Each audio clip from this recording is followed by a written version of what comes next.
अशा मनु आणि शतरूपेच्या मुलीच्या कथा पाहिल्या आपण.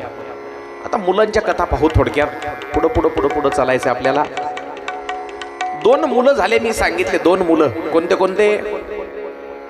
एकाचं नाव उत्तानपाद आणि दुसरा एक मुलगा सांगितला प्रियव्रत. प्रियव्रत त्यांच्या कथा पाहू.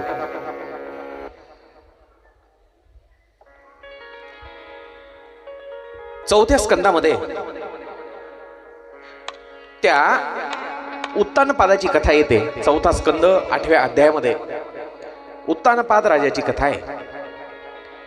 उत्तानपाद या शब्दाचा अर्थ काय हो? जसं आपण कर्दम शब्दाचा अर्थ पाहिला, तसं उत्तानपाद शब्दाचा अर्थ काय? टीव्हीवर रामदेव बाबाला पाहतात का सगळेजण? रामदेव बाबा कोणी कोणी पाहिले माय? हा एक. पुरुष मंडळी योगासन करता का कोणी तुम्ही? योगासन करत नाही बरं. टीव्हीला जे रामदेव बाबाला पाहतात सकाळी सकाळी पाहत चला. त्यांना पाहत चला म्हणजे त्यांना पाहिल्यावर कल्याण नाही होणार आपलं. ते जसे प्राणायाम करतात, योगासन करतात, ते पाहत चला. योगासन करत चला, प्राणायाम करत चला, कपालभाती करा, अनुलोम विलोम करा. केलं पाहिजे प्रत्येकानं. त्याच्यामध्ये एक आसन आहे उत्तानपादासन. उत्तानपादासन नावाचं एक आसन आहे. त्या आसनाची अवस्था काय असते? कसा असतो त्या अवस्थेमध्ये माणूस? चला. पाद म्हणजे पाय आणि उत्तान म्हणजे वर. उत्तानपादासन म्हणजे वर पाय डोकं खाली. या राजाचं नाव देखील, या मनूच्या मुलाचं नाव उत्तानपाद. उत्तानपाद. अजून एक गोष्ट सांगतो ऐका. प्रत्येक जीव, प्रत्येक माणूस हा उत्तानपाद आहे. प्रत्येक माणूस हा उत्तानपाद असतो. का असतो? तो जन्मताच उत्तानपाद आहे प्रत्येक माणूस. पुरुष मंडळीला जरी लवकर नाही कळालं तर महिला मंडळींच्या लक्षात येईल. जन्मताच माणूस उत्तानपाद असतो, जन्मताच. चला. त्या उत्तानपादा राजाला, त्या मनूच्या मुलाला 2 पत्न्या आहेत. 2 पत्न्या म्हणा. एकीचं नाव सुनीती आणि दुसरीचं नाव सुरुची. सुरुची. त्या उत्तानपाद म्हणजे प्रत्येक जीव मी सांगितलं प्रत्येक माणूस, प्रत्येक स्त्री जन्मताच उत्तानपाद आहे. त्या उत्तानपादाला 2 पत्न्या. तशा सगळ्यांना 2-2 पत्न्या आहेत. सगळ्यांना किती बायका? 2. एक म्हणजे सुनीती आणि दुसरी म्हणजे सुरुची. सुरुची म्हणजे काय? सुनीती म्हणजे चांगल्या नीतीनं चालायला लावणारी आणि सुरुची म्हणजे स्वैराचार करू देणारी. अशा 2 प्रकारची बुद्धी प्रत्येक माणसाच्या जवळ आहे. 2 प्रकारची बुद्धी. एक बुद्धी म्हणते 2 वाजलेत, भागवताची वेळ झाली, चला भागवताला बाबा. एक बायको म्हणते, तिचं नाव सुनीती. आणि एक काय म्हणते, आत्ताच पंक्तीला पोटभर जामून खाल्लेत, आत्ताच जायचं नाही, आरतीच्या वेळेलाच जायचं, तोपर्यंत आराम करायचा. त्या बायकोचं नाव काय? सुरुची. स्वैराचार करू देणारी, स्वैराचार करायला लावणारी माणसाची अशी 2 प्रकारची बुद्धी आहे. म्हणून प्रत्येक माणसाला किती बायका? 2 प्रकारची बुद्धी, म्हणून 2-2 बायका. ऐका. आणि त्या दोन्हीही बायकापासून त्या उत्तानपादाला एक मुलगा होता. एक मुलगा. जी सुनीती होती त्या सुनीतीचा मुलगा होता ध्रुव. आणि जी सुरुची होती स्वैराचार करू देणारी, त्या सुरुचीचा मुलगा होता उत्तम. त्याचं नाव उत्तम. एके दिवशीची गोष्ट. दोन्ही मुलं राजवाड्यात खेळत होते. दोन्ही मुलं राजवाड्यात खेळत असताना उत्तम आणि ध्रुव बाळ खेळत आहेत. पण खेळत असताना महाराज उत्तानपाद राजसिंहासनावर येऊन बसले. आणि जो सुरुचीचा मुलगा होता उत्तम नावाचा, त्याला वाटलं बापाच्या मांडीवर जाऊन बसाव. ते ओरडतच पळाला बापाकडं. बाबा आले, मी बाबाच्या मांडीवर बसणार. बाबा आले, बाबाच्या मांडीवर बसणार. तो धावत गेला आणि बापाच्या मांडीवर बसला. बापानं उचलून घेतलं, त्याला मांडीवर बसवलं. पण जो दुसरा मुलगा होता ध्रुव बाळ, तो 5 वर्षाचा ध्रुव बाळ, त्याच्याच बरोबरीचा आहे. त्याला सुद्धा वाटलं बापाच्या मांडीवर बसावं. पण दुर्दैव त्याचं असं होतं, त्याची जी आई होती सुनीती, ती त्याच्या बापाची नावडती राणी होती, नावडती. चांगली बुद्धी पटत नाही माणसाला, चांगले विचार माणसाला पटत नाहीत, वाईट लवकर शिकतं माणूस, बरोबर आहे. माणसाला वाईटच जास्त आवडतं. थंडी वाजायली मस्त आरामात पांघरून झोपायला आवडतं का नाही? इथं भागवतामध्ये 2 तास मांडी घालून बसायला आवडतं का? नाही आवडत. जास्तीत जास्त जणांना ही वाईट बुद्धीच आवडते. सुरुची तिचं नाव, आणि जी सुनीती आहे चांगलं काम करायला लावणारी, ते चांगले कामं आवडत नाहीत माणसाला. चांगले कामं आवडत नाहीत. म्हणूनच आज सगळ्या जगामध्ये वाईटाचाच बोलबाला आहे, वाईटाचा. एक लक्षात घ्या तुम्ही, आजही दूध विकणाऱ्याला घरोघरी जाऊन दूध विकावं लागतं, आणि दारू तिथं नंबर लावून पोलीस प्रोटेक्शन मध्ये विकल्या जाते. हीच शोकांतिका आहे. चला, आपली आई नावडती आहे हे त्याला माहित होतं, तरी देखील त्याचा भाऊ असलेला, सावत्र भाऊ असलेला उत्तम बापाच्या मांडीवर बसलेला पाहिला, आणि याला सुद्धा वाटलं, ध्रुवाला, मी सुद्धा गेलं पाहिजे, बापाच्या मांडीवर बसलं पाहिजे. ध्रुव बाळ पळत निघाला आणि बापाच्या जवळ गेला. बाप त्याला उचलून घेणार, त्याच वेळेला ती जी सावत्र आई होती, सुरुची नावाची, पळत आली आणि एक लाथ मारली त्याला, आणि कानाला धरून सांगितलं, तुझी लायकी नाही तुझ्या बापाच्या मांडीवर बसायची. तुला जर बापाच्या मांडीवर बसायचंय तर माझ्या पोटी जन्म घ्यायला पाहिजे होता तू, माझ्या पोटी. जा तुझ्या आईकडं. 5 वर्षाचा ध्रुव बाळ रडतोय, आणि रडत रडत आपल्या आईकडं, सुनीतीकडं आला, आणि रडत असलेल्या बाळाला विचारलं, काय झालं रे बाळा, कशामुळे रडतोस? त्यावेळेला ध्रुवानं सांगितलं, आई, मला बाबाच्या मांडीवर बसायचंय, पण मला आईनं मारलं, त्या सुरूची आईनं मारलं. पहा, सावत्र आहे, त्या सवती आहेत, सवती, सुनीती आणि सुरूची, पण त्या सुनीतीच्या मनामध्ये द्वेष आहे का? पहा, सवत असून ती काय म्हणली, तिच्या बाळाला समजून सांगितलं. ती असं म्हणली नाही की ती सुरूची वाईट आहे, नाही, ती म्हणली, बाळा, अरे या बापाच्या मांडीवर काय बसतोस? हाच तर नास्त्या सडक्या देहाचा बाप आहे. 4 दिवसाची याची मांडी साथ देणार आहे. तुला जर लाडकं व्हायचं असेल, मांडीवर जर बसायचं असेल, तर जगाच्या बापाचा लाडका हो, त्याच्या मांडीवर बस. या बापाच्या मांडीवर काय बसतो? आई, कुठं असतो ग तो जगाचा बाप? बाळा, त्याला देवबाप्पा म्हणतात, देवबाप्पा. मला भेटायचंय त्याला. 5 वर्षाचा ध्रुव बाळ आहे, त्याला माहित नाही जगाचा बाप कोण आहे. मला भेटायचंय त्याला. आई, मला त्याच्या मांडीवर बसायचं, त्याच्या मांडीवर बसायचं. बाळा, एवढं सोपं नाही रे त्याला भेटायसाठी. काय करावं लागतं आई? बाळा, त्याच्यासाठी तप करावं लागतं. तप शब्द जरी उच्चारण्यासाठी सोपा असला तरी तप करायला अवघड आहे बरं का. तप करणं सोपं नाही बायबा. मला जगाच्या बापाच्या मांडीवर बसण्यासाठी काय करावं लागेल? तप करावं लागेल, जंगलात जावं लागेल. आता मात्र 5 वर्षाचा ध्रुव बाळ आहे. आईपासून लांब जाण्याचा विचार जेव्हा कळाला त्याला, देवाला भेटण्यासाठी जंगलात जावं लागतं, तेव्हा मात्र ध्रुव बाळ रडू लागला, आई, आता तर मी 5 वर्षाचा झालो ग. लहानपणापासून तुझ्या भोवताल खेळलेलो आहे. तू मांडीवर बसून मला घास खाऊ घातलेला आहेस. मला चालायला येत नव्हतं, चालायला शिकवलं. बोलायला येत नव्हतं, बोलायला शिकवलं. आणि तुला सोडून कसा जाऊ मी? एक लक्षात घ्या, मुलांना चांगले संस्कार जर करायचे असतील, मुलाचं जर भवितव्य घडवायचं असेल, त्याचं भविष्य, त्याचं करिअर घडवायचं असेल, तर वेळ प्रसंगी आईला बापाला कठोर सुद्धा व्हावं लागतं बरं का. मुलाचा लाड म्हणून मुलगा जवळच ठेवायचा आहे म्हणून लाड करता कामा नये. वेळ प्रसंगी कठोर होऊन त्याला मुंबई पुण्याला हॉस्टेलला ठेवावं लागेल, कधी विदेशामध्ये पाठवावं लागेल त्याच्या शिक्षणासाठी, त्याच्या भविष्यासाठी. त्यावेळेला माझा लाडका माझ्या जवळच राहिला पाहिजे असा हट्ट करून जमेल का? त्यावेळेला आईबापाला कठोर व्हावं लागतं. सुरुवातीला पोरं शाळेत जात नाहीत, त्याला कानाला पकडून शाळेत नेऊन सोडावं लागतं.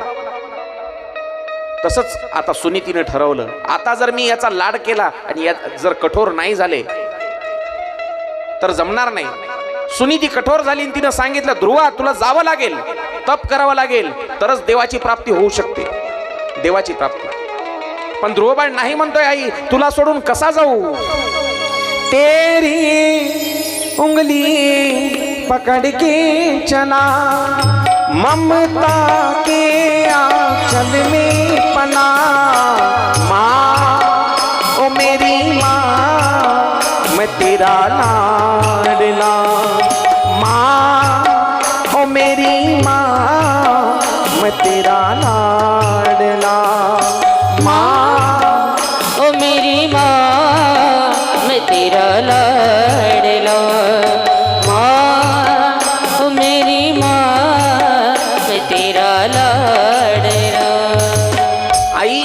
तुझ्या हाताला धरून बोटाला धरून चालायला शिकलो, तूच मला बोलायला शिकवलंस, आजही मला तूच घास भरवतेस आई, आणि मी तुला सोडून कसा वनामध्ये जाऊ. त्या आईचे शब्द ऐका, बाळा त्याग करावा लागतो ह्या सुखाचा, हा राजवाडा तुला सोडावा लागेल. टाकीचे घाव सोसल्याशिवाय दगडालाही देव पण येत नाही. एक लक्षात घ्या, उद्याचं भविष्य, आपला येणारा काळ जर सुखमय बनवायचा असेल तर आज त्रास सहन करावा लागतो. काय शिकायचं या कथेतून? प्रत्येक कथेतून काहीतरी बोध घ्यायचा आपल्याला. नुसत्या कथा ऐकण्यासाठी सोडून देण्यासाठी नाही, इकडून ऐकायच्या इकडून सोडून द्यायचं नाही, याच्यासाठी या कथेतून शिकायचं आपल्याला. 5 वर्षाच्या ध्रुवानं जेव्हा कठोर तप केलंय त्याच वेळा त्याला देवत्वाची प्राप्ती झाली. एरवी कोणाचंही नाव भागवतासारख्या पुराणामध्ये इतिहास दखल घेत नाही, कोणाचीही दखल घेत नाही. त्याच्यासाठी त्याग करावा लागतो. आईनं सांगितलं, बाळा तुला त्याग करावा लागेल या सुखाचा, या राजवैभवाचा. जंगलात जावं लागेल. आई भिंतीकडे तोंड करून उभं राहिली आणि ध्रुवबाळ म्हणतोय, आई बघ ना का माझ्याकडे, बघ ना. पण आईनं सांगितलं निष्ठुर होऊन, मी तुला माझं तोंड दाखवणार नाही, तप करावं लागेल तुला. त्यावेळेला त्या 5 वर्षाच्या ध्रुवानं कठोर निर्णय घेतला आणि त्यानं सुद्धा त्याचा ठाम निश्चय आईला सांगितला, आई फक्त एकदा माझ्या डोक्यावर हात ठेव, एकदा. हा ध्रुव बाळ जगाच्या बापाला भेटल्याशिवाय परत येणार नाही, परत घरी तोंड सुद्धा दाखवणार नाही, देवाला भेटूनच घरी येईल. त्यावेळेला आईनं डोक्यावर हात ठेवला ना आशीर्वाद दिला ध्रुव बाळाला. 5 वर्षाचा ध्रुव बाळ निघालाय. 5 वर्षाचा ध्रुव कुठं? जंगलामध्ये. जंगलामध्ये सकाळपासून दुपार झाली, दुपारपासून तहानेनं भुकेनं व्याकुळ झालेला तो 5 वर्षाचा ध्रुव बाळ संध्याकाळच्या वेळेला थकला, एका झाडाखाली पडलेले फळं खाल्ले आणि एक दगड उशाला घेऊन झोपलाय. दगड. देवाच्या भेटीच्या ओढीनं निघालेला तो ध्रुव बाळ नारदांनी पाहिला, नारदांनी. आणि मध्यरात्रीच्या वेळेला डोक्यावरून हात फिरवला त्या ध्रुवाच्या आणि ध्रुव बाळ उठून बसला. आणि उठून बसल्याच्या नंतर विचारतोय, हात जोडले त्यानं, महाराज कोण हो तुम्ही? कोणाला विचारतोय? नारदाला. काळजी संताला आहे. मी नेहमी म्हणतो, तुमची काळजी फक्त संतच करू शकतात आणि हित देखील तेच करू शकतात. त्याची माझे हित करीती सकल, दुसरं नाही कोणी. मार्गदर्शन विचारायचं असेल, सल्ला विचारायचा असेल तर संतांना विचारावा. नारदाला विचारलं ध्रुवानं, महाराज कोण तुम्ही? अरे मी नारद. 5 वर्षाचा ध्रुवबाळ विचारतोय, कोण तुम्ही? मी नारद. तू कोण? मी ध्रुव, उत्तानपाद राजाचा मुलगा आहे. आणि एवढ्या वनामध्ये काय करतोस बाळा तू? काय करतोस? देवबापाच्या भेटीसाठी आलोय. काय सांगितलं ध्रुवानं? देवबापाच्या भेटीसाठी आलोय. हसू आलं नारदाला. 5 वर्षाचं पोरग म्हणते देवबापाला भेटणार. देवाला भेटणं सोपं आहे का रे? त्याच्यासाठी फार कठोर तप करावं लागतं बाळा. मी करीन ना तप, मी करीन. त्याचा ठाम निश्चय पाहिला नारदानं आणि सांगितलं, बाळा जा घरी जा, चल तुला घरी सोडतो. पण ध्रुवानं सांगितलं, मी आईला वचन देऊन आलोय, वचन, शब्द दिलाय माझ्या आईला, देवबापाला भेटल्याशिवाय परत तोंड नाही दाखवणार. माझा ठाम निश्चय आहे महाराज, मला तुम्ही घरी जायला नका सांगा. मग मला मार्ग सांगायचा असेल तर देवाला भेटायचा मार्ग सांगा. देव कसा भेटतो? आपण विचारत सुटलो इकडंच शेजाऱ्या पाजाऱ्याला, कोणत्या नवीन आलेल्या महाराजाला देव कसा भेटतो? नाही, देव जर भेटायचा पत्ता विचारायचा असेल तर नारदासारख्या संतांना विचारा, ग्रंथांना विचारा. पण आपण ग्रंथ त्याला 4 कपड्यामध्ये बांधून हळदी कुंकू टाकतो, त्याच्यावर देवाऱ्यावर ठेवून देतो. आज जर पत्ता विचारायचा असेल देवाला, कोणता प्रश्न विचारायचा असेल तुम्हाला, तर तो ग्रंथाला विचारा. आजकाल महाराज खूप झाले हो, सुळसुळाट झालाय महाराज लोकांचा. म्हणून महाराजांना नका विचारू, तुम्ही ग्रंथाला विचार. पण ग्रंथ एक चूक होते आपल्याच्यानं. आपण ज्ञानेश्वरी आणतो, गीता आणतो, भागवत आणतो आणि कपड्यामध्ये बांधून देवाऱ्यावर ठेवतो, झालं हळदी कुंकू वाहिलं की झाली आपली पूजा. नाही, कपड्यामध्ये बांधून ठेवण्यासाठी ग्रंथ नाहीत, कपड्यामध्ये गाठी मारून ठेवण्यासाठी ग्रंथ नाहीत, अंतरातल्या गाठी सोडवण्यासाठी ग्रंथ आहेत. फार मोठं महत्वाचं वाक्य आहे. अंतरातल्या गाठी सोडण्यासाठी ते ग्रंथ आहेत, गाठीत बांधून ठेवण्यासाठी ग्रंथ नाहीत मायबाप. कोणताही ग्रंथ असो, गीता घ्या, भागवत घ्या, ज्ञानेश्वरी घ्या, कोणतंही पुराण घ्या, वेद घ्या. पण आपली अंधश्रद्धा कमी व्हायला तयार नाही. आपण हळदी कुंकाचा ढीग लावलाय त्याच्यावर. आज मी सकाळी आल्यावर इथली साखर साफ केली. मी नेहमी हेच सांगतो, तो भाव पाहतो तुमचा. तुमची साखर नकोय त्याला. भगवान कृष्णानं चोरी केली. कशाची चोरी केली आहे तुम्हाला सांगणार आहे मी उद्या, पण वेळ विषय निघाला म्हणून सांगतो. तो चित्त चोरतो, चित्त. तुमचं चित्त, तुमचं मन त्याला अर्पण करा. दुसरं काही लागत नाही त्याला, काहीच लागत नाही. मस्त माऊली समोर बसायचं एका मिनिटासाठी आणि असं त्याला गारानं सांगायचं काय सांगायचं ते, आणि डोळे भरून आले पाहिजे तिथं माऊली समोर बसल्यावर. बस काहीच न लगे, एक भावाची कारण, दुसरं काहीच लागत नाही. फक्त भाव लागतो, भाव, भाव लागतो. चला, मला मार्ग सांगायचा असेल तर घरी जायचा सांगू नका. देवाला कसं भेटता येईल तो मार्ग सांगा. ध्रुवानं ठाम निश्चय दाखवला नारदा पुढं, आणि मग नारदानं सुद्धा सांगितलं, बाळा कठोर तप कर आणि ओम नमो भगवते वासुदेवाय या मंत्राचा जाप कर. या मंत्राचा जाप त्या 5 वर्षाच्या ध्रुव बाळानं ध्यान लावलं आणि ओम नमो भगवते वासुदेवाय या भगवंताच्या मंत्राचा जप केला. जप त्यानं एकूण 3 महिने तप केलं. 3 महिने, 1 महिने फळं खाल्ले, दुसऱ्या महिन्यात फळं सोडून दिले, फक्त पाणी पितोय. तिसऱ्या महिन्यामध्ये त्यानं पाणी सोडले, फळं सोडले, फक्त श्वास चालू आहे त्याचा, श्वास. आणि श्वास चालू आहे. 3 महिने पूर्ण झाल्यावर त्यानं श्वास देखील घ्यायचं, रोखून धरायचं ठरवलं. आता श्वासावर सुद्धा विजय, नियंत्रण मिळवायचं. तो अनुलोम विलोम प्राणायाम काय शिकवतो? श्वास घ्यायचा कसा, सोडायचा कसा, हे श्वासावरच चालू आहे. आपला जो भाता चालू आहे का नाही, हा जोपर्यंत चालू आहे तोपर्यंत चालू आहे. एकदा बंद झाला की झाला. माणसाचं आयुष्य वर्षामध्ये नाही दिलेलं, माणसाचं आयुष्य श्वासानं दिलेलं आहे. किती श्वास तुमच्या खात्यावर लिहिलेले आहेत तेवढंच जगता येतं, त्याच्या पुढं नाही. एकदा मध्ये घेतला श्वास की मध्येच अटकते. काही जणांचा बाहेर सोडला की बाहेरच. म्हणून सांगितलं, या श्वासांच्या माध्यमातून तुम्ही भजन करा. कसं भजन करा? सांसों की माला पे सिमरूं मैं सीताराम,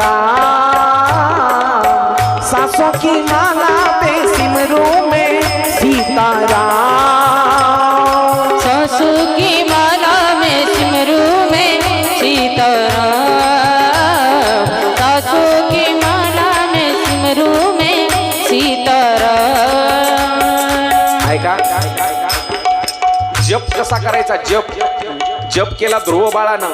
श्वासासोबत नाव घेऊ लागला भगवंताचं, ओम नमो भगवते वासुदेवाय. श्वास बाहेर सोडला की एकदा, आत घेतला की एकदा. असाच जप करायचा असतो. आपण माळ जपतो, माळ, पण आपलं लक्ष माळेवर असतं का? नाही, घरातल्या गोष्टीवरच असतं. लेकरं सांभाळीत सांभाळीत जप करतात बायका. आंघोळ करत करत आपला जप चालते, आंघोळ करत करत हरिपाठ चालते. पण जप तसा नाही करायचा. श्वासाच्या सोबत नाव घ्या, कोणतंही घ्या. राधा म्हणा, कृष्ण म्हणा, राम म्हणा, सीताराम म्हणा, शिव म्हणा, ओम नमः शिवाय म्हणा, हरी हरी म्हणा, काहीही म्हणा. कृष्ण, विठू, हरी, गोविंद, गोपाळ त्याचेच नाव आहेत सगळे. हजार हजार नावं सांगितले. विष्णू सहस्त्रनामामध्ये 1000 नावं विष्णूचे, शिव सहस्त्रनामामध्ये भगवान शंकराचे 1000 नावं. म्हणून टाळी वाजून भजन करायचं. हे सांसों की माला पे, सांसों की माला पे सिमरूं शिव का नाम, सांसों की माला पे सिमरूं मैं शिव का नाम. अब तो दुनियादारी से है मेरा क्या काम, अब तो दुनियादारी से है मेरा क्या काम. सांसों की माला पे, सांसों की माला पे सिमरूं मैं शिव का नाम, सांसों की माला पे सिमरूं मैं शिव का नाम. सांसों की माला पे सिमरूं मैं शिव का नाम, सांसों की माला पे सिमरूं मैं शिव का नाम.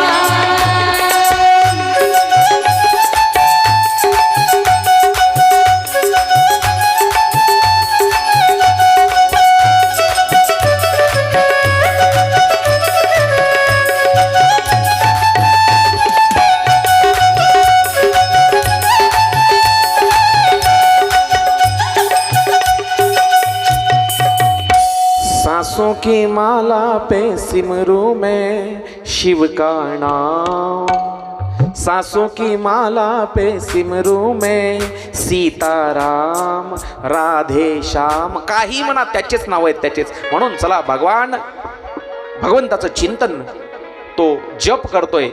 कोण? ध्रुव बाळ 5 वर्षाचा. श्वास रोखून धरायला जेव्हा त्यानं सुरुवात केली 3 महिन्याच्या नंतर, त्याच वेळेला सृष्टीतल्या सगळ्या प्राणी मात्रांचा देखील जीव गुदमरायला लागला. जे पिंडी ते ब्रह्मांडी असं म्हटलेलं आहे.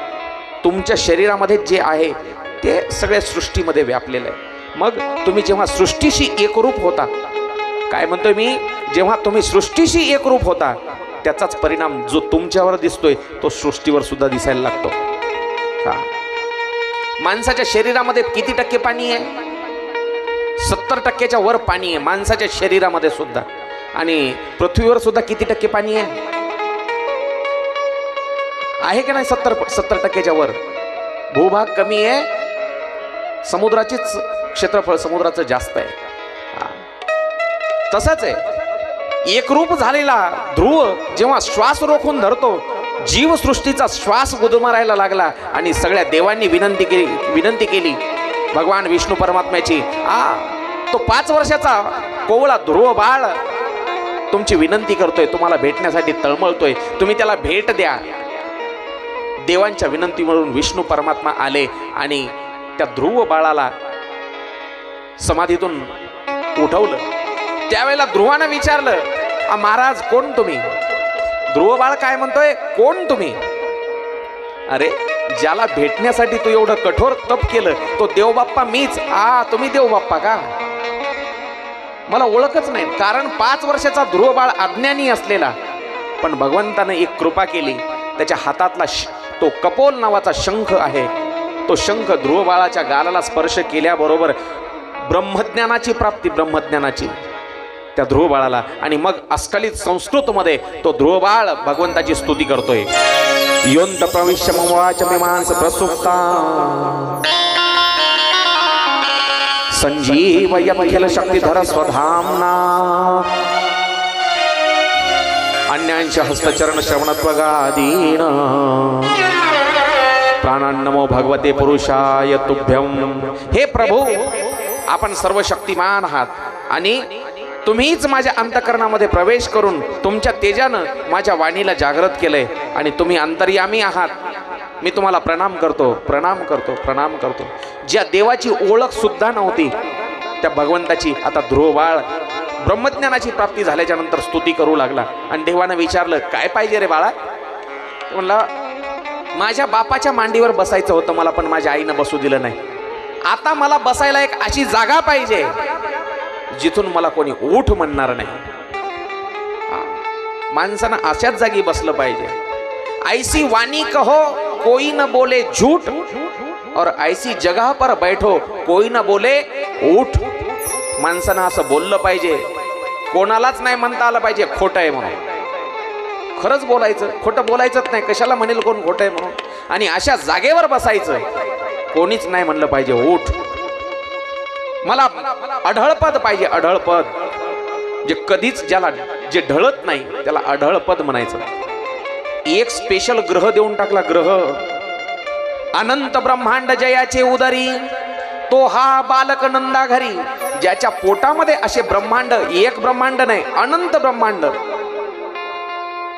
त्यानं निर्माण केलेले. एक ग्रह देऊन टाकला. आपल्या डोळ्यांनी दिसणारे तारे मोजायचा जरी प्रयत्न केला, आपण मोजू शकतो का? हे दिसणारे चमकणारे तारे म्हणजे एक एक सूर्य आहे असं समजा. एक एक सूर्य आपला, जसा आपल्या ग्रहमालेचा, आपल्या 9 ग्रहाची एक माला आहे, त्याला आपण ग्रहमाला म्हणतो. या ग्रहमालेचा सूर्य जसा चमकतो तसे जेवढे तारे चमकालेत का नाही, असे प्रत्येक ग्रहमालेचे एक एक सूर्य आहेत. आणि आपण ज्या मिल्की वे नावाच्या आकाशगंगेमध्ये राहतो, आकाशगंगा म्हणजे आपल्यासारख्या ग्रहमाला शेकडो आहेत, शेकडो नाही हजारो आहेत. हजारो म्हणणंही कमी ठरेल, कारण तारे किती आहेत बघा ना, लाखोच्या संख्येमध्ये. लाखो ग्रहमाला, लाखोच्या संख्येनं सूर्य आहेत. मग एक ग्रह देऊन टाकलं तर काय बिघडलं? एक ग्रहच देऊन टाकला, त्याला ध्रुव तारा नाव आहे, ध्रुव तारा. तो ध्रुव तारा आजही दिसतो. जुन्या माणसाला त्या ताऱ्यांची ओळख आहे. आता नवीन माणसाला, मला सुद्धा ओळख राहिली नाही कोणत्या ताऱ्याला ध्रुव तारा म्हणायचं.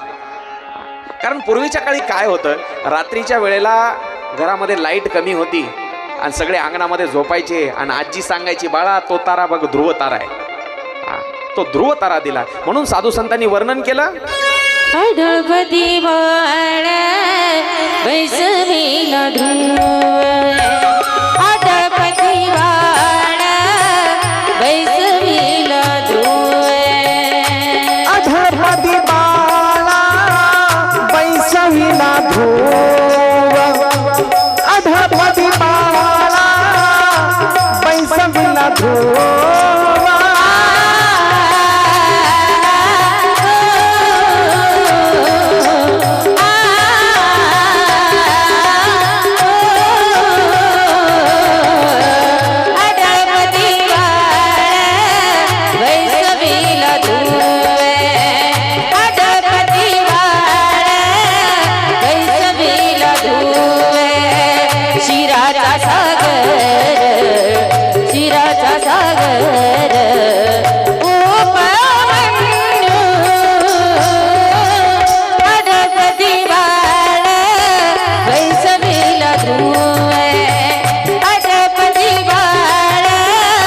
बैसवीला ध्रुव, अढळपती बाळा बैसवीला ध्रुव. अढळपती बाळ बैसविला ध्रुव, शिराचा सागर उपमन्या. एक उपमन्यू नावाचा देखील भक्त देवाचा असाच होता. लहान होता बाळ, पण त्याला कळालं नाही देवाकडं काय मागावं. त्याला काय करायची, त्याची आई गरिबी होती खूप आणि घरात दूध नसायचं त्या उपमन्यूच्या. त्याला काय करायची आई, पिठाचं पाणी करायचं, कालवण पिठाचं, आणि पिठच त्याला दूध म्हणून द्यायची, पिठाचं पाणी. पण एका दिवशी त्यानं शेजाऱ्याकडं पाहिलं खरं दूध काय असतं आणि मग हट्ट केला त्यानं, आई मला ते दूध पाहिजे जे शेजारच्या घरी आहे. आई म्हणली, बाळा मी नाही देऊ शकत रे तुला, तुला फक्त जगाचा बापच देऊ शकतो, कारण माझी गरिबी आहे, मी कुठून देणार तुला. जगाच्या बापाची उपासना केली त्यानं आणि जगाचा बाप देव तो परमात्मा प्रसन्न झाला. अरे काय पाहिजे उपमन्यू, ते मला वाटीवर दूध पाहिजे. हे बघा, तुम्हाला जरी मागायचं नाही कळालं देवाला, तुम्हाला जरी नाही कळालं, त्याला सगळं कळते. तुम्ही मागून मागून मागणार किती, माणसाची सरड्याची धाव. आपण मागणारच किती, आपली जोळी फाटणार आहे त्यांना दिल्यावर. म्हणून तुम्ही मागायच्या भानगडीत पडू नका. जे तुमच्यासाठी योग्य आहे त्याला ठरवू द्या, तो देईल. काय द्यायचं ते तुम्हाला. त्याला क्षीराचा सागर दिला, दुधाचा समुद्र देऊन टाकला. नाही आपलं लय असते, माझी माडी होऊ दे आणि दुसऱ्याचं वाटोळं होऊ दे. आपण हेच मागणार आहे, दुसरं काय. माणसाची बुद्धीची आवाकच किती. पण एक लक्षात घ्या, ज्यानं आजपर्यंत देवाकडं मागितलं, आपण भिकारी आहेत, हात पसरतो तीनदा पुन्हा देवा पुढं. भिकारी आहेत आपण माणसं, मागायचं नाही. ज्यानं मागितलं, मागणारेही शिल्लक राहिले नाही आणि मागलेल्या वस्तू देखील शिल्लक राहिल्या नाही. काय म्हणतोय मी, मागणारा देखील राहिला नाही आणि मागून घेतलेल्या वस्तू सुद्धा राहिल्या. हनुमंतरायानं काहीच मागितलं नाही शेवटपर्यंत. माग काहीतरी, नको देवा काहीच नको, खूप काही दिलेस. हनुमंतानं मागितलंच नाही, म्हणूनच आजही हनुमंत आहे. आणि हनुमंताला जे देवानं दिले ते कधीच संपणार नाही. एक लक्षात आलं का, तुमच्या महाराष्ट्रातल्याच नाही, भारतातल्या कोणत्याही गावामध्ये जा, मोक्यावरचा प्लॉट मारुतरावचाच आहे. बरोबर आहे पाटील, मोक्यावरचा प्लॉट कोणाचा. असं जर प्रत्येक गावामध्ये मोक्यावरचा एक प्लॉट घ्यायचा म्हणलं तर शक्य झालं असतं का तुमच्या माझ्याच्यानं. म्हणून म्हणतो, देव जो देतो ना, भगवान जब देता है तो छप्पर फाड़ के देता है. त्याला ठरवू द्या तुम्हाला काय द्यायचंय काय नको ते. आपण मागायचं नाही, हात पसरायची ही सवय सोडा. हात पसरायची नाही आपण. अरे स्वाभिमान असला पाहिजे, आपली बी काहीतरी किंमत आहे राव. कधी हात पसरायचा का नाही. एक लक्षात घ्या, तुकाराम महाराजाच्या कुळामधला जो पंढरपूरला जायचा, देव असा मान खाली घालायचा, पांडुरंग परमात्मा विटेवरचा. का, कारण त्यांच्या भक्तीचं कर्ज देवावर होतं. एकदा विचारलं, मान अशी खाली खाऊन घातली रे पांडुरंगाला विचारलं, कशामुळं मान खाली का घातलीस. तुमचं कर्ज आहे, तुमच्या ओझ्यानं माझी मान खाली गेली. देव म्हणायचा काहीतरी मागा, पण वडिलांची रीत जाणत असो. मला माझ्या वाडवडिलांची रीत माहित आहे, मागणार नाही. देवापुढं सुद्धा नाही मागितलं, हात पसरायचा नाही.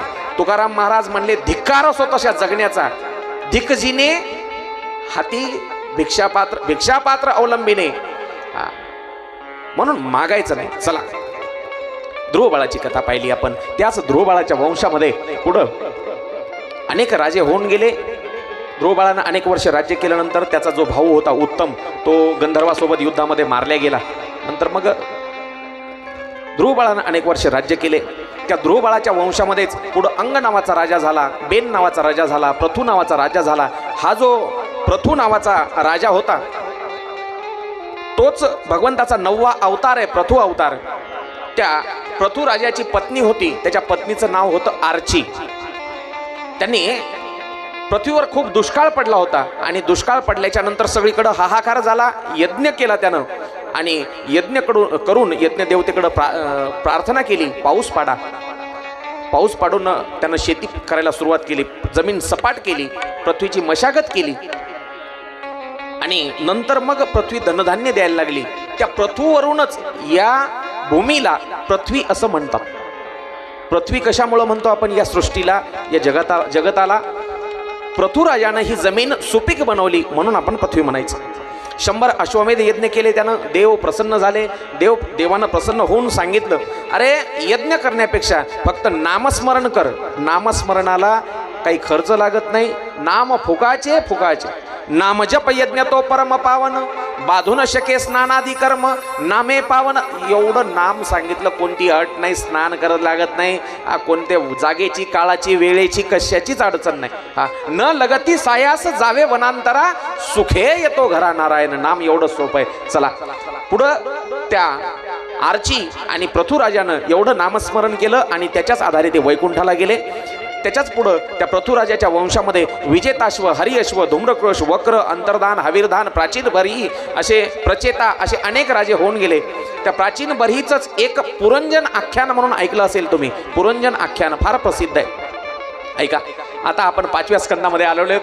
स्वयंभू मनूचा दुसरा एक मुलगा सांगितला मी. एक मुलगा सांगितला उत्तानपाद आणि दुसरा प्रियव्रत. त्या प्रियव्रताची कथा आपल्याला थोडक्यात ऐकायची. 1 मिनिटासाठी भजन करू. चला लक्ष द्या इकडं. फक्त लहान मुलं हे पाठीमागं गोंधळ करतायत. कोणीतरी जाऊन एकच जण जा, फक्त एक जण कोणीतरी.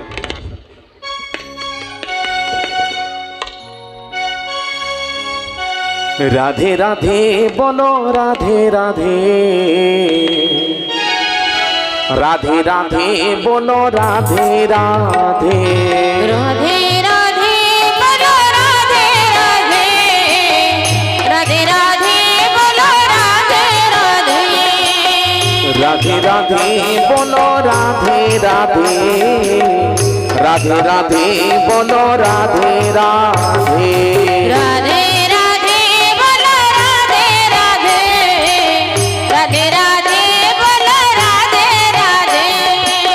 भी बोले राधे राधे, तुम भी बोलो राधे राधे, हम भी बोले राधे राधे, तुम भी बोलो राधे राधे, हम भी बोले राधे राधे, तुम भी बोलो राधे राधे, हम भी बोले राधे राधे, तुम भी बोलो राधे राधे. कान्हा की बंसी से आए आवाज, कान्हा की बंसी से आए आवाज, कान्हा की बंसी से आए आवाज, कान्हा की बंसी से आए आवाज. राधे राधे राधे राधे राधे राधे, राधे राधे बोलो, राधे राधे, राधे राधे बोलो, राधे राधे, राधे राधे बोलो, राधे राधे, राधे राधे बोलो, राधे राधे.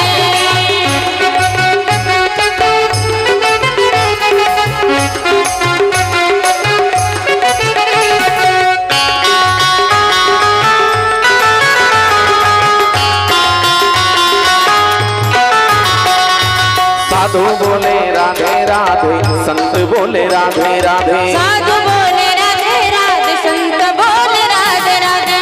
माय बापो टाळी वाजवायची नाही सगळ्यांनी, महिला मंडळी, पुरुष मंडळी. हे साधू बोले राधे राधे, संत बोले राधे राधे, साधु बोले राधे राधे, संत बोले राधे राधे. जमुना की लहरों से आए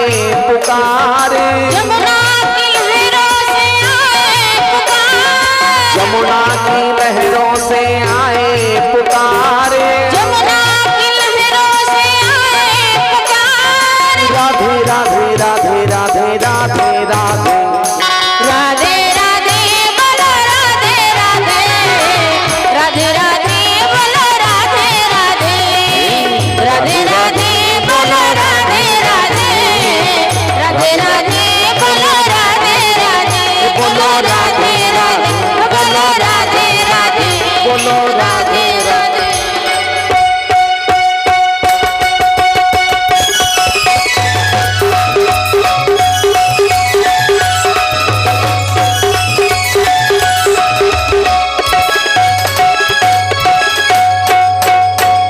बोले कृष्ण कन्हैया लाल की जय जय जय श्री राधे।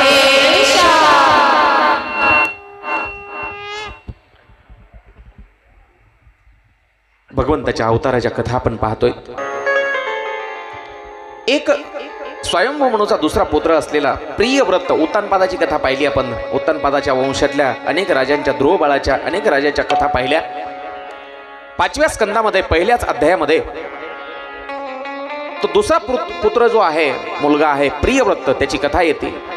व्यास महाराज वर्णन करतात, प्रियवतो भागवत आत्माराम कथा मुने ग्रहेस्मत यन्मूल कर्मबंध पराभव. प्रियव्रत, जसा उत्तानपाद या शब्दाचा आपण अर्थ पाहिला तसा प्रियव्रताचा काय अर्थ होतो पहा. प्रिय व्रत, ज्याला व्रत प्रिय आहे तो.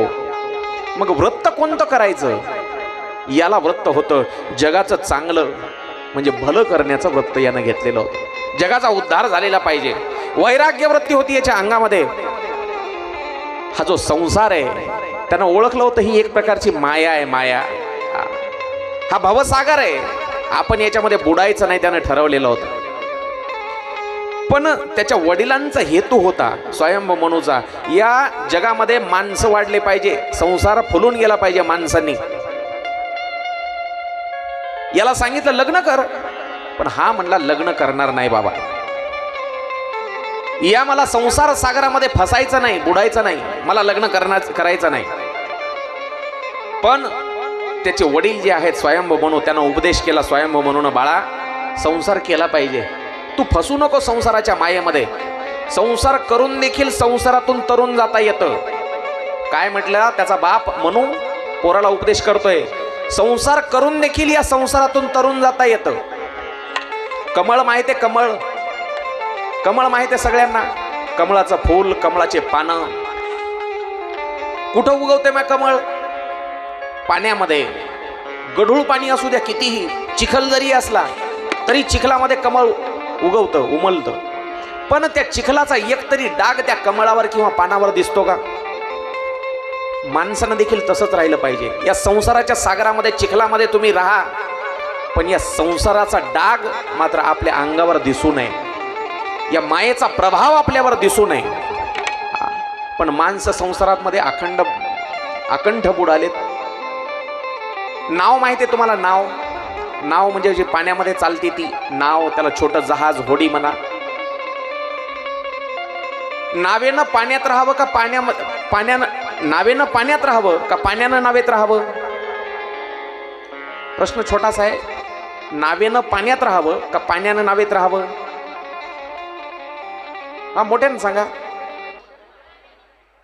पहा, सगळ्या जणी बोलतात, सगळ्या जणी बोलतात. आता कसं बोलतात? पाण्यानं नावेत राहावं.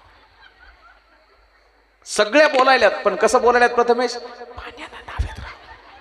काय भांडताना आवाज आहे का मग तुमचे? आहा, काल भांडणं लागले होते तिकडं गल्लीमध्ये, मला तर वाटलं होतं रेकॉर्डच करून ठेवावं काय की. हा, मला उद्या कथेत दाखवता येतं, एवढ्यानं बोलतात बायका. हा, नावेनं पाण्यात राहावं का पाण्यानं नावेत राहावं? नावेनं पाण्यात राहावं. जर पाणी नावेत गेलं तर नाव बुडेल. आता एक असाच एक छोटा प्रश्न विचारतो. माणसानं संसारात राहावं का संसार माणसाच्या डोक्यात राहावा? प्रश्न छोटा आहे. चालता बोलता मी तुम्हाला 3 प्रश्न विचारणार. अचूक 3 प्रश्नाची योग्य उत्तरे दिलेस तुम्हाला मिळेल चांदीचं नाणं. आपल्याकडे सगळा माल आहे, पण मी श्रोते ज्या योग्यतेचे आहेत त्या हिशोबानं सांगण्याचा प्रयत्न करतो. तुम्ही सुज्ञ श्रोते आहात, कथा तुम्हाला चांगली ऐकायला आवडते, म्हणून मी चांगली फक्त सार सांगतोय, सार, असार सांगत नाही. जो अर्क आहे तोच सांगतोय, बाकीचा चौथा मी सांगतच नाही इथं. हा, श्रोते चांगले असले की मी चांगलीच कथा सांगतो. मला देखील चांगले श्रोते समोर असले की आवडतं. आणि उगं टाइमपास करणारे श्रोते असले की मग असंच काहीतरी सांगतो, वॉशिंग पावडर निरमा, बस. सगळं पाटील आपल्याकडं सगळं भांडवल आहे, पण कुठं काय काढायचं. उगं 4 जिल्हे सोडून इथपर्यंत आलो म्हणजे. हा, ऐका काय सांगत होतो मी. संसार, माणसानं संसारात राहावं का संसार माणसाच्या डोक्यात राहावा. जसं जर पाणी नावेमध्ये शिरलं तर नाव बुडणार आहे, तसा संसार जर माणसाच्या डोक्यात शिरला तर माणूस या भवसागरामधून तरुण जाऊ शकत नाही. माणूस सुद्धा बुडणारच आहे. हा, माणूस सुद्धा बुडणार. म्हणूनच आमच्या साधू संतांनी सांगितलं, संसारी असावे असोनी नसावे, संसारी असावे असोनी नसावे, संसारी असावे असोनी नसावे, संसारी असावे असोनी नसावे. भजन करावे, भजन करावे वेणो वेळा, संसारी असावे असोनी नसावे, संसारी असावे असोनी नसावे, संसारी असावे असोनी नसावे. संसारी असावे पण असोनी नसावे. आसून नसल्यासारखं राहिलं पाहिजे. हा, माऊलींचा हरिपाठ पाठ आहे सगळ्याला. आसोनी संसारी जिभे वेगू करी. संसारात राहा तुम्ही, पण जिभेनं भगवंताचं नामस्मरण करत जा. वेदशास्त्र उभारी बाया सदा. सगळे वेद शास्त्र पुराण हात वर करून ग्वाही देतात, नामस्मरण करा. कोण समजून सांगतंय? तो बाप पोराला समजून सांगतोय, संसार कर, लग्न कर. मनू समजून सांगतोय प्रियव्रताला, पण मनू ऐकायला, ते जे प्रियव्रत आहे ऐकायला तयार नाही. नका बाबा, मी लग्न करणारच नाही. संसार का चांगला आहे का? जसे बापानं प्रमाण दिले का पाटील, तसं पोरग सुद्धा प्रमाण द्यायला हुशार होतं. ते काय म्हणला, संसार का चांगला आहे का? काय खरंय संसाराचं? जळी बुड बुडे देखता देखता, जळी बुड बुडे देखता देखता, क्षण लागता दिसेनाची, क्षण लागता दिसेनाची. तैसा हा संसार पाहता पाहता, तैसा हा संसार पाहता पाहता, तैसा हा संसार. गारुड्याचा खेळ दिसे क्षणभरा. गारुड्याचा खेळ माहित आहे, डोंबाऱ्याचा खेळ रस्त्यावर पाहिला असेल, एका तासाभराचा खेळ संपून जाते. तसा हा संसार आहे मायबाप हो. जळी बुड बुडे, पाण्यावरचा बुडबुडा किती किती वेळ त्याचं आयुष्य हो? एका क्षणापुरता, आता आहे ना आता नाही. तसा माणसाचा हा संसाराचा खेळ आहे. म्हणून मी संसारात पडणार नाही, नको. पण शेवटी ब्रह्मदेव आले नाताला समजून सांगण्यासाठी. घरचं पोरग ऐकच न गेलं, समजा लग्न नाहीच म्हणाले, आपण मग आपले पाहुणे कोणीतरी मोठे एखाद्या पाहुण्याच्या हातानं समजून सांगतो, वयस्कर माणसाच्या, तुमच्या हातानं तरी समजून सांगा. मग ब्रह्मदेव आजोबा आले आणि नाताला समजून सांगायलेत, तू संसार कर बाळा, पण कसा संसार कर, या नात्यामध्ये अडकू नको. लेकरं बायका पोरं जरी झाले तरी त्यांना आपलं म्हणू नको. आपला फक्त आपुला तो एक देव करून घ्यावा. फक्त तो पांडुरंग परमात्मा, तो विष्णू परमात्मा, कृष्ण परमात्मा, कोणताही असो देव, फक्त तो देव एकच. त्या देवासोबतच नातं जोड. संसारातले नाते क्षणिक आहेत, म्हणून संसाराच्या नात्याच्या मोहात पडू नको. संसार कर, पण नातं मात्र देवासोबत जोड. आपलं म्हणायचं तर कोणाला म्हणायचं? फक्त त्या विठ्ठलालाच म्हणायचं. विठ्ठल माझा माझा माझा माझा माझा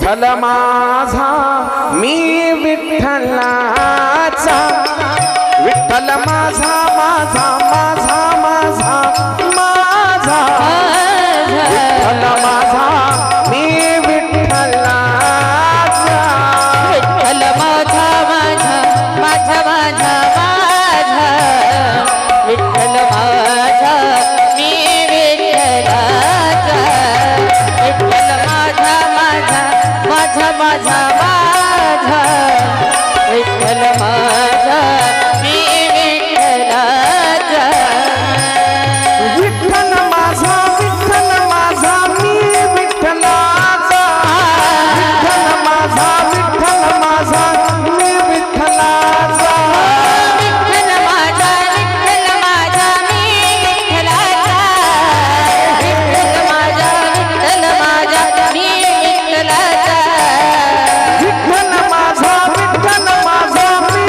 विठ्ठलाचा, विठ्ठल माझा मी विठ्ठलाचा, विठ्ठल माझा मी विठ्ठलाचा, विठ्ठल माझा मी विठ्ठलाचा, विठ्ठल माझा माझा माझा माझा, विठ्ठल माझा मी विठ्ठलाचा, जय हो विठ्ठल माझा माझा माझा माझा, राधे. विठ्ठल माझा मी विठ्ठलाचा, विठ्ठल माझा मी विठ्ठलाचा, विठ्ठल माझा मी विठ्ठलाचा, मी विठ्ठलाचा, मी विठ्ठलाचा.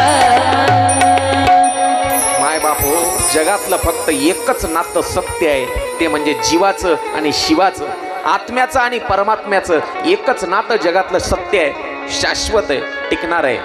हे जे नाते आहेत का नाही, हे क्षणिक आहेत, क्षणिक.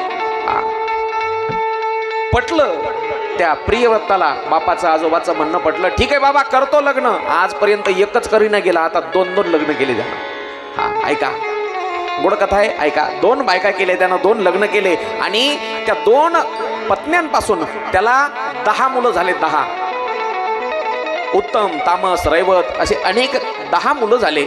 त्यानं रथाच्या चाकाच्या साह्यानं पृथ्वीवर खड्डे केले आणि 7 द्वीपांची निर्मिती केली. 7 द्वीपांची. त्या द्वीपामध्ये एक जम्बू नावाचा द्वीप आहे आणि ते आपण जम्बू द्वीपामध्ये आपण आहे. जम्बूद्वीप. जम्बू या द्वीपा माझी एक पंढरपूर गाव गा. काकडा पाठ आहे. आपल्याला काकडा म्हणलं की तुम्हाला दोष देऊन उपयोग नाही म्हणा. मीच 9 वाजता उठतो, त्याच्यामुळे तुम्हाला काकड्याला उठत जा म्हणून कुठं सांगू मी.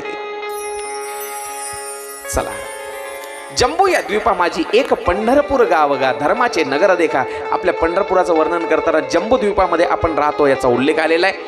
त्या जम्बू द्वीपाची अशा 7 द्वीपांची निर्मिती केली.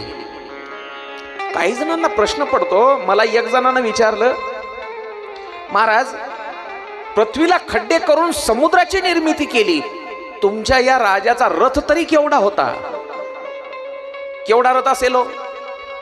एक लक्षात घ्या, कलियुग सुरुवात झालंय आणि कलियुगे प्रथम चरणे, बरोबर आहे की नाही? पहिलं चरण आहे माणसाची उंची. काही वर्षापूर्वी माणसं 7-7, 7.25 फुटाचे होते, बरोबर आहे? काही वर्षापूर्वी आपले पूर्वज आपल्या डोळ्यांनी पाहिले आपण.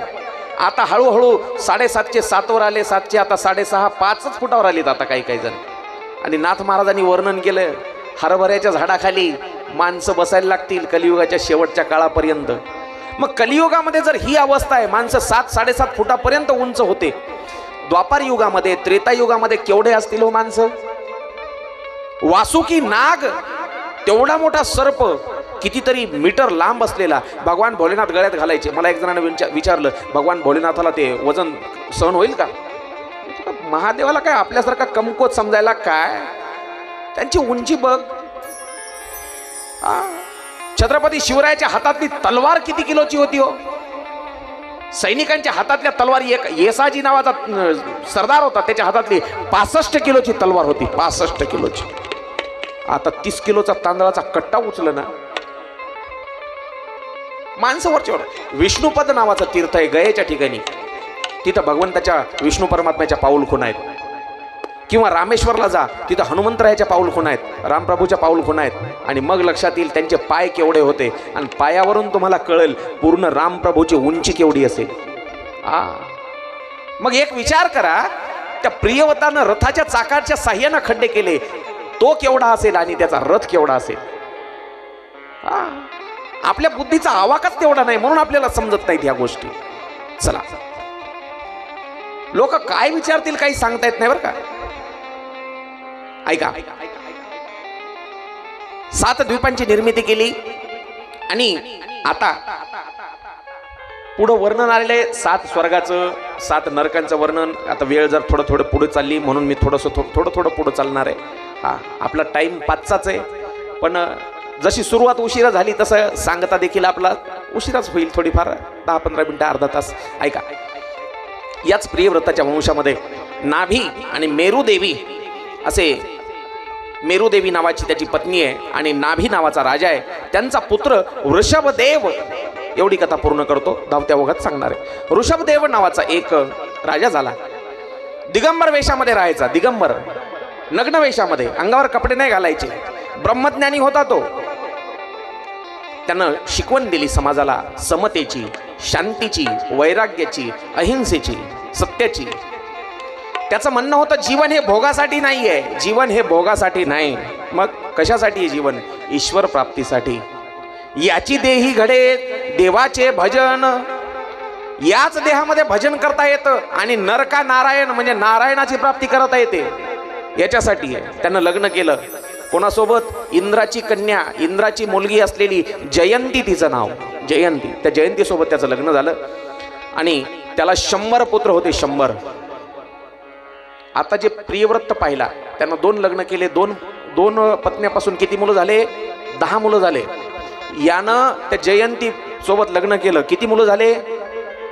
असेच होते 10, 12, 15, 20, 25 होते मुलं. हे आता चालू आहे आपल्या. हम दो पाळणा लांबवा, 2 नंतर थांबवा. आता सध्या चालू आहे हम दो हमारे दो. याच्या नंतर काही वर्षानंतर सरकार पुन्हा सांगेल तुम्हाला हम दो हमारा एक ईच, उससे ज्यादा नाही. तुम्ही जर एकापेक्षा जास्त मुलं होऊ दिले, तुमचं राशन बंद, तुमच्या सगळ्या सोयी सवलती बंद. कोणाच्या? फक्त तुमच्याच. काय म्हणतो मी? लक्षपूर्वक आहे का? विचार करण्याची गोष्ट आहे. फक्त तुमच्या. बाकीचे जे काही आहेत त्यांना आम्ही मोकाट सोडले असं कोण म्हणणार? सरकार म्हणणार. त्यांना आम्ही सवलत दिली, डझनावारी चालू द्या. एका घरातून हाक मारली की डुकराचे जसे पिल्ले निघतात. माझं बोलणं काही जागी खटकते लोकांना, पण हे खरं आहे, ही वस्तुस्थिती आहे. हे बंधनं फक्त तुमच्या माझ्यावरच आहेत, कारण तुम्ही हिंदू आहेत आणि तुमचं कर्तव्य आहे तुम्ही सर्व धर्म समभाव सांभाळायचा. म्हणजे का आम्ही आमचा धर्म सोडून द्यायचा? पाण्याचा धर्म शीतलता आहे, झाडाचा गुणधर्म सावली आहे. झाडाचा धर्म सोडला तर काही झाडाचं महत्व राहिलं? पाण्याचा गुणधर्म आहे तहान भागवणं. पाण्यानं तहान भागवायची सोडून दिल्यावर पाण्याची काही किंमत राहिली? तसं तुमचा आमचा धर्म आहे हिंदू म्हणून जगण्याचा. जर आम्ही हिंदू धर्मच सोडून दिला, माणसामध्ये काही सुद्धा करंट असावा लागतो बरं का. कारण ज्या वायरीमध्ये करंट नसतात त्या वायरीला लोक दातानं तोडतात, तसं आम्हाला तोडून खातील लोक, हे एक लक्षात घ्या. आपले फक्त एवढंच चालू आहे हम दो हमारे दो, इथून पुढं काय. आणि आज असा आपल्या समाजाची अशी परिस्थिती झाली, विवाह संस्था नष्ट व्हायच्या मार्गावर लागली. 25 नाही हो, 35, 40 वर्षाचे मुलं झालेत आणि मुली सुद्धा झाल्यात, तरी पण त्यांना म्हणलं ना लग्न कर. नाही आताच का माझं वय झालंय का? अरे पिकून गळायला आला ना तू, 40 वर्षाचा झाला म्हणजे तरी लग्न करायला तयार. विवाह संस्था नष्ट व्हायच्या मार्गावर. ऐका, 100 मुलं होते याला, 100 मुलं. फार पूर्वी, कशाला जास्त लांबचं नका पाहू, एक 10-20 वर्षापूर्वी, 5-25 वर्षापूर्वी आपल्या गावामध्येच असे काही लोक होते, असे काही आजी आजोबा होते, त्यांना 5-5, 7-7, 10-10 लेकरं होते का नाही? फक्त हे आता झालं. ऐका, त्याला 100 मुलं होते. कोणाला? त्या प्रियव्रताच्या वंशामध्ये जो ऋषभदेव नावाचा राजा झाला, त्याला ऋषभदेवाला 100 मुलं. त्याच्यातला मोठा मुलगा होता भरत. हेच ऋषभदेव म्हणजे जैन धर्म संस्थापक जैन धर्माचे संस्थापक. आणि जैन धर्माचे संस्थापक, त्यांनी जैन धर्म संस्थापिला. आजही जैन धर्माचे काही प्रसारक जे आहेत, प्रचारक आहेत, ते नग्न वेशामध्ये राहतात, दिगंबर वेशामध्ये. त्यांना दिगंबर पंथ म्हणलं. दिगंबर पंथ, दिगंबर पंथाचे जैन मुनी. शरीराचा उपयोग त्यांनी भोगासाठी नाही तर भगवंताच्या प्राप्तीसाठी असं हे सांगितलं. आणि त्यांनी जैन धर्माची शिकवण आणि आपल्या धर्माची शिकवण हिंदूंची जवळपास ती सारखीच आहे बरं का. त्यांनी देखील मंत्रावरच भर दिला, आपला देखील मंत्रावरच भर आहे. एक भजन आहे जैन धर्माचं, ऐकू का? नमो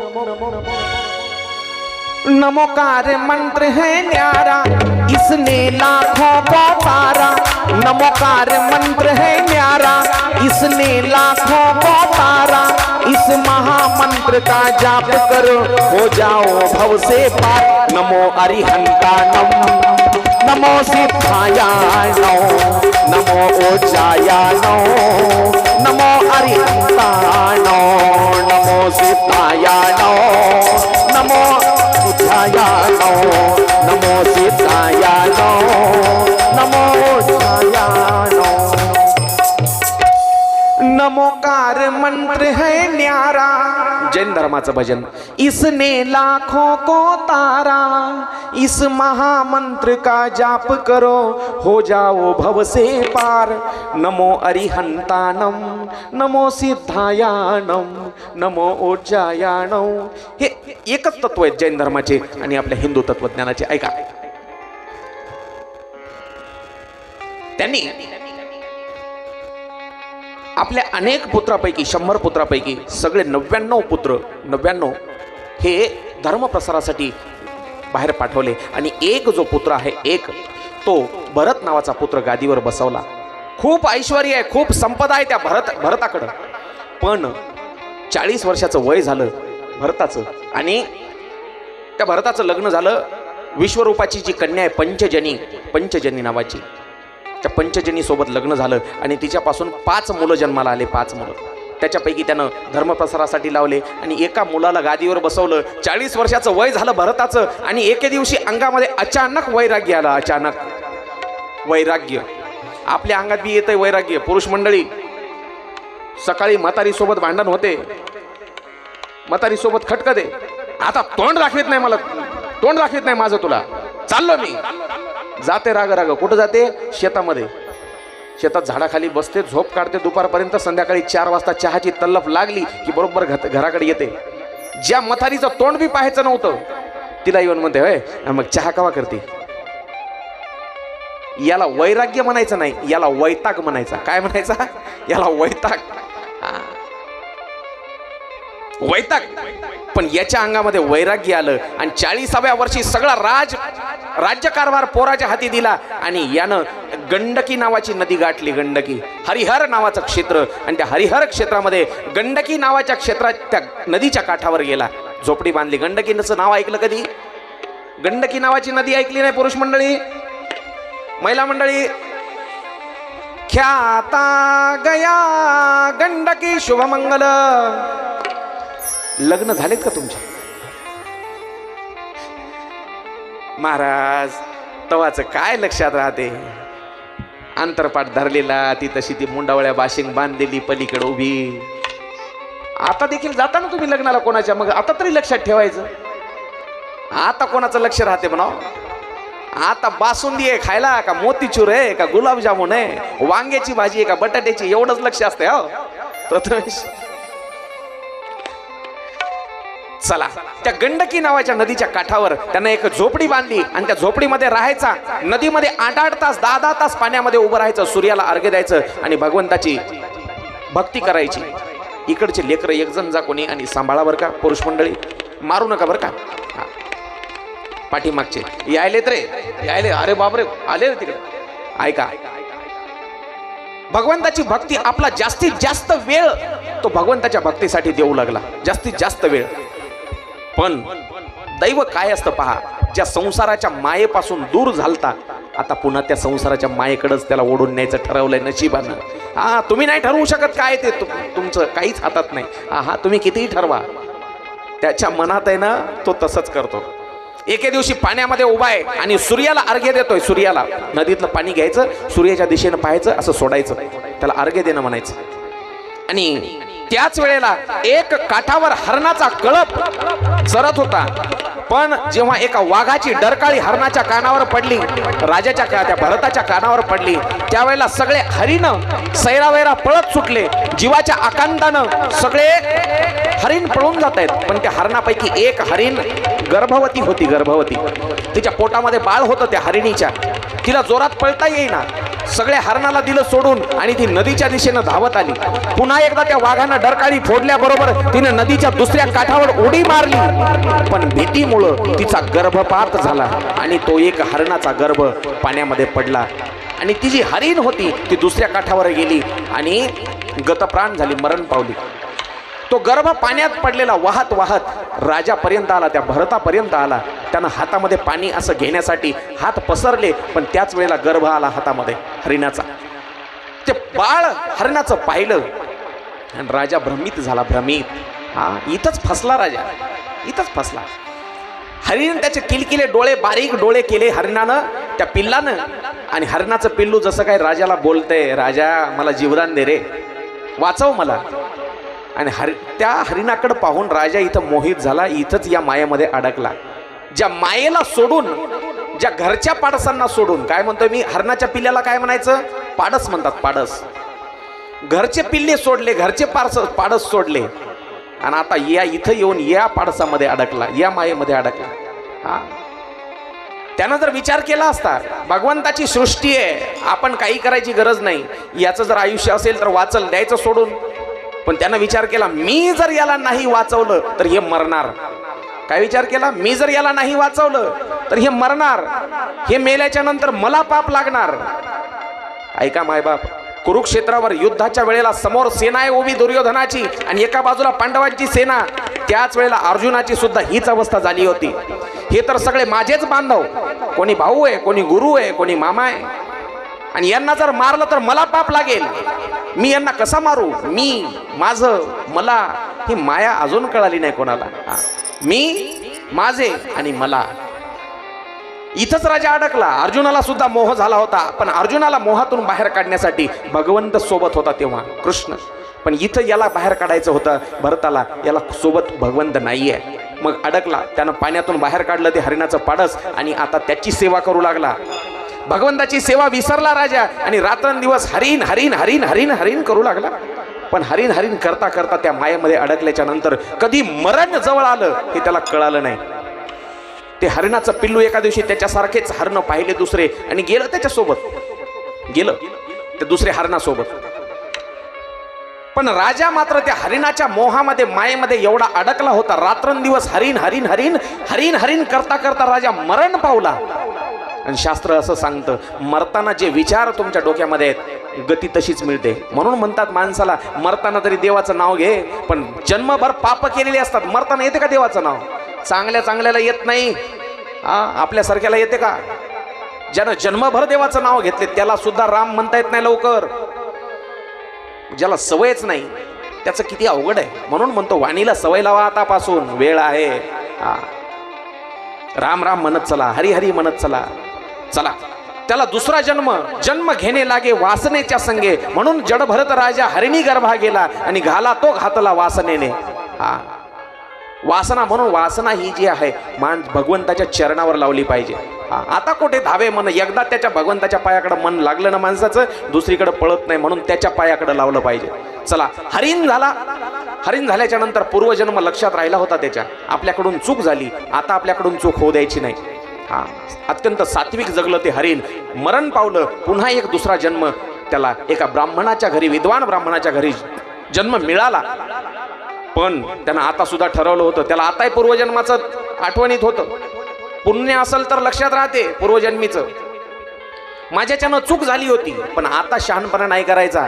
आता आपल्या हातानं पाप होऊ द्यायचं नाही. पुण्य नाही झालं तरी हरकत नाही. काय म्हणतो मी, लक्षात घ्या मायबाप, पुण्य नाही झालं तरी हरकत नाही, पण पाप मात्र होऊ द्यायचं नाही. एवढं लक्षात आलं तरी खूप झालं. त्याला शिकवण्यासाठी पाठवलं गुरुजीच्या इकडं. गायत्री मंत्र शिकवला गुरुजीनं, पण त्यानं 6 महिने लावले तरी पाठ होईना त्याला. ओम भरोसा तत्सवितुर्वरेण्यं भर्गो देवस्य धीमहि धियो यो न प्रचोदयात्. एवढं शिकायला 6 महिने लागले तरी त्याला येईन. घरचे दुसरे भाऊ होते, ते म्हणले काय जड बुद्धी रे म्हणले तुझी भरता. जड भरत त्याचं नाव पडलं, जड भरत. जड भरत, जड बुद्धी. असं करता करता आई बाप गेल्याच्या नंतर भावानं सांगितलं चल शेतीची राखण कर. पण शेतीची राखण करायला ठेवलं याला. ज्वारीचे कणस गायी येऊन खायच्या, शेजारचे दुसऱ्याचे जनावर येऊन खायचे, पक्षी येऊन खायचे. पण हे काय म्हणायचा, पक्ष्यांच्या हृदयामध्ये, गायीच्या हृदयामध्ये देखील तोच आहे जो माझ्या हृदयामध्ये आहे. मग भगवंताला उपाशी कशाला मारायचं, खाऊ द्या. भावानी येऊन पाहिलं, हाकलून दिलं त्याला. मारलं, कोणत्याच कामाच्या लायकीचा नाहीस तू. हाकलून दिलं, जंगलामध्ये गेला. आणि जंगलामध्ये गेल्याच्या नंतर भरपूर फार मोठी कथा आहे. राक्षसांनी त्या काही आदिवासी जमातीने पकडून नेलं देवीसमोर. देवीच प्रकट झाली. याचा बळी द्यायचा होता, पण देवीच प्रकट झाली. त्या आदिवासी लोकांचाच वध केला. मग हा वाटेमध्ये बसला. तिकडून एक रहुगण नावाचा राजा येत होता, रहुगण नावाचा. पालखीमध्ये बसून, पालखीला 4 भोई होते. भोई, पालखी खांद्यावर घेतलेली पालखीच, आणि दुसरे अजून खांद्यावर घेतात त्याला पालखी नाही म्हणायचं. हा, पालखीमध्ये फरक आहे. त्याला भोई म्हटलं. हा, कोणती भोई? म्हणून जाहलो पालखीचे भोई. ते दत्तप्रभूचं गाणं ऐकलं का? निघालो घेऊन दत्ताची पालखी, निघालो घेऊन दत्ताची पालखी. आम्ही भाग्यवान आनंदानी धाडा, आम्ही भाग्यवान आनंदानी धाडा. झुलते हळूच दत्ताची पालखी, झुलते हळूच दत्ताची पालखी. निघालो घेऊन दत्ताची पालखी, निघालो घेऊन दत्ताची पालखी. दिगंबरा दिगंबरा श्रीपाद वल्लभ दिगंबरा, दिगंबरा दिगंबरा श्रीपाद वल्लभ दिगंबरा. श्री स्वामी समर्थ, जय जय स्वामी समर्थ. श्री स्वामी समर्थ, जय जय स्वामी समर्थ. महाराज श्री स्वामी समर्थ, जय जय स्वामी समर्थ. श्री स्वामी समर्थ, जय जय स्वामी समर्थ. महाराज श्री स्वामी समर्थ, जय जय स्वामी समर्थ. श्री स्वामी समर्थ, जय जय स्वामी समर्थ. महाराज श्री स्वामी समर्थ, जय जय स्वामी समर्थ. श्री स्वामी समर्थ, जय जय स्वामी समर्थ. निघालो घेऊन दत्ताची पालखी. तसे ते 4 भोई होते पालखीचे. त्यांनी कोणत्या राजाची पालखी घेतलेली होती खांद्यावर?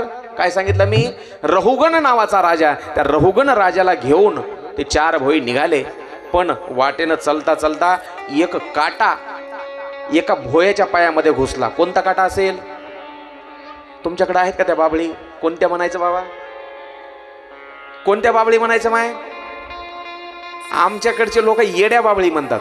तुमच्याकडे काय माहित नाही, पण बाबळी येड्या नसतात. पाय ठेवणारा येडा असतो, बरोबर. बाबूळ शहाणीच आहे म्हणून तिचा काटा सरळ, पण वाकडा माणूस त्याच्यावर पाय ठेवतो म्हणून तो काटा घुसतो. काटा घुसला, रक्तबंबाळ पाय झाला. महाराज आता मी नाही चालू शकत. दुसरा भोई कोणी भेटला तर पहा रे. दुसरा कोणी माणूस भेटतो का? 3 भोई निघाले शोधासाठी. हा भरत, जड भरत एका झाडाखाली बसलेला होता, तहानेनं भुकेनं व्याकुळ झालेला. ते 3 भोयांनी पाहिलं, चांगला धडधाकट दिसत होता. राजाच्या दरबारामध्ये नोकरीला लावतो, चल येतो का? ते म्हणला खायला मिळेल का? फक्त खाण्याचं आपल्याला पाहिजे म्हणला, दुसरं काही नाही, पगार वगैरे काही नको. भरपूर देतो म्हणले. आणलं आणि दिली पालखी त्याच्या खांद्यावर. पण यानं ठरवलेलं होतं शहाणपणा नाही करायचा. हुशार होता, ब्रह्मज्ञानी होता हा, पण वेड्याचं सोंग घेऊन राहिलेला होता. काय म्हणतोय मी? वेड्याचं सोंग घेऊन राहिलेला होता. ब्रह्मज्ञानी होता तो, फक्त अवतार त्याचा वेश वेड्यासारखा होता. सोंग धारण केलं होतं आणि माणसाने तसंच राहायचं. शहाणपणा प्रत्येक ठिकाणी दाखवायचा नाही. फार वेड्यासारखं राहिलं पाहिजे, साधं राहिलं पाहिजे. माऊलींनी ज्ञानेश्वरीमध्ये वर्णन केलं, चातुर्य लपवी महत्व हरवी, पिसे पण मिरवी जगा माझी. फार येड्यासारखं राहिलं पाहिजे हो. माणसं जगामध्ये कलियुगामध्ये वेश्याला भुलतात आणि वेश्याला भुलतात. ज्याला कळालं त्याला धन्यवाद. माणसं वेशाला भुलतात आणि माणसं वेशाला भुलतात. म्हणून धरायला पाहिजे. महात्मा गांधींचा एक उपदेश लक्षात घ्या तुम्ही, साधी राहणी, उच्च विचारसरणी. साधं राहिलं पाहिजे माणसाने. हा येड्यासारखा दिसत होता पण येडा नव्हता. घेतली पालखी खांद्यावर, चालत होता रस्त्यानं, पण मुंग्या दिसल्या की पायानं मरू द्यायच्या नाही. ठरवलं होतं त्यानं पाप होऊ द्यायचं नाही. पुण्य नाही झालं हरकत नाही, पाप नाही करायचं. मुंगळे दिसले, काही किडा मुंगी आळी वगैरे दिसली, हे उडी मारायचा. एकदा उडी मारली पलीकडं आणि पालखी दणकन डोक्याला लागली राजाच्या. रहुगण राजा, ठेवा रे खाली पालखी. तलवार काढली राजानं. कोणाला आपला जीव प्यारा नाही रे महाराज, हेच आहे हे नवीन झोपलेलं पालखीला. आता नवीन जे आलंय का त्यानंच उडी मारली. मानेवर तलवार ठेवली. स्वतःचा जीव प्यारा नाही का रे, मारून टाकील. हे आपलं येड्यासारखं असंच उभं. कोणाला मारणार, कोणाला? अरे तुला मारील. मला म्हणजे नेमकं कोणाला? अशी छातीला तलवार टोचली त्याच्या. हा मी नाही, माझी छाती आहे. माझी छाती पोटात लावली. हे माझं पोट आहे.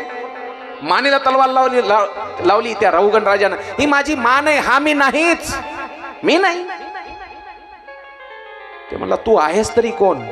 राजानं विचारलं, अरे तू आहेस तरी कोण? नैनम छिंदंती शस्त्रानी नैनम दहती पावका. शस्त्रानं कापल्या जात नाही, अग्नीनं जळत नाही, पाण्यात बुडवलं तर बुडत नाही, कसंही मारलं तरी मरत नाही. मी अजर अमर अविनाशी परमात्म्याचा अंश असलेला आत्मा आहे. आत्मा. तलवारच खाली ठेवली त्यानं. राजानं तलवारच खाली ठेवली. अरे एका साधूकडं मी ब्रह्मज्ञान शिकण्यासाठी जात होतो, पण मला तूच इथं गुरु मिळालास.